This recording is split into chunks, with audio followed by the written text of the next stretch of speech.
नमस्कार बंधुरा आरो एकटु इंग्रेजी सहज क्लासे सबाइके स्वागत जानिए शुरू करছি আমি মিলন স্যার এবং তোমরা দেখছো অনলাইন এডু স্টাডি পয়েন্ট।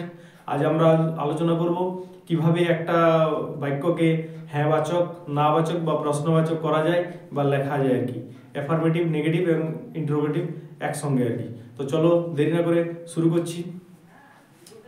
দেখো প্রথমে কি আছে, আমি পড়ি, এটা হ্যাঁবাচক। আমি পড়ি না, এটা নাবাচক মানে নেগেটিভ। আর আমি কি পড়ি প্রশ্নবাচক। তাহলে এটাকে কিভাবে করবে, আমরা তো হ্যাঁবাচক অনেকগুলো প্র্যাকটিস করেছি, আজকে তিনটে টাইপ একসাথে প্র্যাকটিস করে নিয়ে আমি। তো চলো শুরু করো। আমি পড়ি, এটা তোমরা জানো, আই রিড, ঠিক আছে। আমি পড়ি না, এটা কি হবে, আই, এই নাটার জন্য কি চলে আসবে, do not, simple present tense, I do not read. আমি কি পড়ি, এই কিটার জন্য কি চলে আসবে, ডু আই রিড। আমি যাই, আই গো, আমি যাই না, আই ডু নট গো। আমি কি যাই, ডু আই গো। সে পড়ে, হি রিড, ঠিক আছে। দেখো তো কি যোগ হবে, থার্ড পারসন সিঙ্গুলার এস যোগ হবে, হি রিডস। সে পড়ে না, তাহলে হি ডু হবে না, এর সাথে কি যোগ হবে, ইয়েস। কেন, third person singular, does not read. সে কি পড়ে, তাহলে এখানে ডুটা নিচ্ছিলাম, এখানে ডাজটা নেব, ডাজ হি রিড। তুমি লেখো, ইউ রাইট। তুমি লেখো না,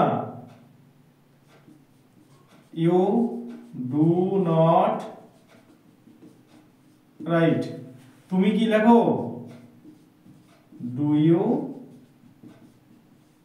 রাইট, কোশ্চেন মার্ক হবে। এরপরে তারা খেলে, তারা খেলে না, তারা কি খেলে। আচ্ছা বলো তো এটা কি হবে, কি হবে, দে প্লে। তারা খেলে না, এটা কি হবে, তুই মনে ভাবো, তোমরা চেষ্টা করো, দে ডু না ডাজ হবে, কি হবে, এখানে প্লুরাল নাম্বার সাবজেক্ট আছে, বেশি জন বোঝাচ্ছে, দে ডু নট প্লে। তারা কি খেলে, ডু দে প্লে। তো দেখো কত সহজেই হয়ে গেল। এখানে আমরা কি করছি, না করার জন্য মাঝে কি নিচ্ছি, ডু নট বা ডাজ নট নিচ্ছি, তাই তো। সাবজেক্টের উপরে আমরা কি নিচ্ছি, ডু নট বা ডাজ নট। আর এখানে কি করছি, প্রথমে বিভার্বটাকে আগে লিখে নিচ্ছি, ঠিক আছে। তাহলে হয়ে যাচ্ছে আমার, কত সহজে হয়ে গেল। চলো একবার রিভাইজ করে নাও। আই রিড, আমি পড়ি, আই রিড। আমি পড়ি না, আই ডু নট রিড। আমি কি পড়ি, do I read. I go, I do not go, do I go. সে পড়ে, হি রিডস। সে পড়ে না, he does not read, does he read. তুমি লেখো, you write. You do not write, do you write. They play, they do not play, do they play. তাহলে কত সহজে হয়ে গেল।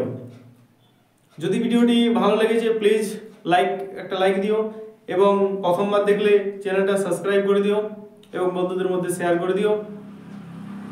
আর এভাবে প্র্যাকটিস করতে থাকো এবং ইংরেজি একটু করে শিখতে থাকো। ভিডিওটা শেষ পর্যন্ত দেখার জন্য অসংখ্য ধন্যবাদ। সবাই ভালো থেকো, সুস্থ থেকো।